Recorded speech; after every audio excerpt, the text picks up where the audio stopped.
ललित बता रहा था मुझे कुछ दिन पहले कि वृंदावन में यहां किसी स्थान में एक साथ 300 हरे भरे वृक्ष काट दिए गए। अभी बताया मुझे, एक साथ 300। अरे हमारे हरिराम व्यास जी ने 500 साल पहले ये बात कही थी कि मथुरा खुदत और कटत वृंदावन पुण्यत पाप सवायो, और ये दिन देखवे के काजे काहे को व्यास जीवायो। ऐसा दिन हमको देखना पड़ रहा है, हमारे सामने ये वृंदावन के तरु लता कट रहे हैं। मैं कहता हूं वृक्ष तो कहीं पर भी हो, वृंदावन की तो खैर बात ही अलग है। वृंदावन के तरु लता तो वृंदावन की वास्तविक संपत्ति है, यहां का असली धन ही वृंदावन के रुख हैं। पर मैं कहता हूं वृक्ष तो कहीं पर भी हो भाई, उसको वृक्ष बनने में कई वर्ष लगे हैं, उसके पीछे कईयों का परिश्रम है, कईयों ने उसका सिंचन किया है, उसकी देखभाल की है, तब वो वृक्ष बना है। और शायद कभी आपको मैंने सुनाया था, मेरी तो यात्रा ही यहीं से आरंभ हुई। ऐसे ही वृंदावन की परिक्रमा लगाते लगाते और यहां टटिया स्थान के पास में दोपहर का समय था, थोड़ा थक गया और ऐसे किसी पेड़ की छाया के नीचे बैठा तो ऐसे लगा कि जैसे किसी ने स्वर्ग का सुख दे दिया हो थोड़ी देर के लिए। तो मैंने वृक्ष की ओर देखा, मैंने कहा भाई देखो, किसी ने इसको लगाया होगा, किसी ने इसकी संभाल की होगी। तब मन में यह विचार आया था पहली बार, भाई किसी के लगाए वृक्ष की छाया में मैं बैठा हूं, फिर मेरा भी कर्तव्य बनता है, मुझे भी किसी के लिए वृक्ष लगाना चाहिए। मैं लगाऊंगा तो कल कोई और आकर बैठेगा, और प्रकृति का यह ऋण तो इसी प्रकार चुकाया जा सकता है। और जब इसने मुझे वो वीडियो दिखाया तो मुझे लगा, मैंने कहा भाई कैसे कैसे असुरों के बीच में हम रह रहे हैं, ये कितनी आसुरी वृत्ति मनुष्य की हो गई। तभी तो मैं बार बार आपसे कहता हूं, कौन सा विकास हो रहा है भाई?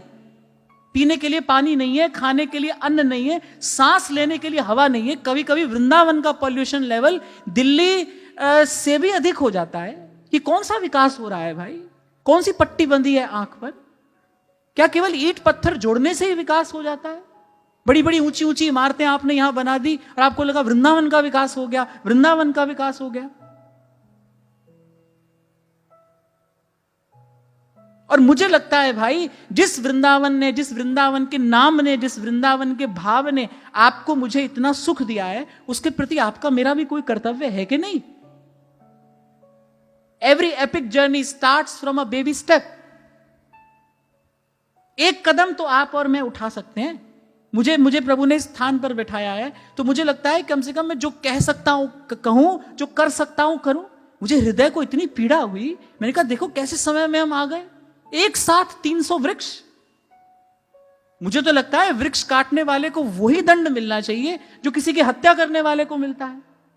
एक वृक्ष को काट दिया। और मनुष्य तो मनुष्य को कुछ दे रहा है कि नहीं दे रहा, पर ये तो हमें दे ही दे रहे हैं।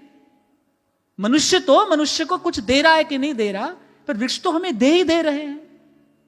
पंथी को छाया है, फल है, शुद्ध वायु है। और मुझे लगता है एक हरे भरे वृक्ष को देखो मन प्रसन्न होता है कि नहीं होता?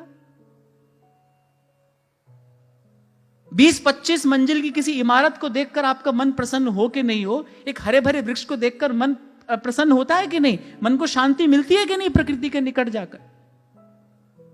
इसलिए थोड़ी देर पहले मैंने कहा कि आतंकवाद से भी अधिक हानि जातिवाद से हुई, और सब वादों से अधिक हानि आज मानवता को भोगवाद से हो रही है। बस मुझे सुख मिले, मैं बटोर लूं धन, मैं जमा कर लूं संपत्ति। वहां हनुमान जी ने देखा था जब विभीषण जी को, लंका निशिचर निकर निवासा, यहां कहां सज्जन करिवासा। मुझे लगता है भाई यहां भी आज वैसी स्थिति हो रही है। ये जो बेचारे भजन करने वाले साधु संत यहां रह रहे हैं, उसी प्रकार रह रहे हैं जैसे लंका में विभीषण जी रह रहे थे। और कहीं का भी वृक्ष कोई काटे तो बड़ा भारी अपराध है। और यहां वृंदावन, जहां की संपत्ति यहां के तरु लता है। कोसों दूर से संत जल ले लेकर आते थे और वृंदावन की लताओं को सींचते थे। आपको तो मुझे आज सारी सुख सुविधाएं यहां मिल रही हैं, पर मुझे ऐसा लगता है, मैं कई बार विचार करता हूं, जब यहां सुख सुविधा नहीं थी ना, जब यहां चौड़ी चौड़ी सड़कें नहीं थी, जब यहां ये सब व्यवस्था नहीं थी, तब यहां क्या था? तब यहां भजन करने वाले संत रहते थे, भजन भाव से भरे संत रहते थे। कोई कोई दीन दुखी आता था तो उसका दर्शन करके उनका दुख दूर हो जाता था। किसी को सत्य का, ज्ञान का, प्रेम का प्रकाश उन संतों के चरणों में बैठकर मिलता था। आज ये 10-10 हजार वाट की ये बत्तियां तो हमने जला ली, लेकिन वो प्रेम का, भाव का वो प्रकाश अब यहां देखने को कहां मिलता है? संत का दर्शन कहां होता है?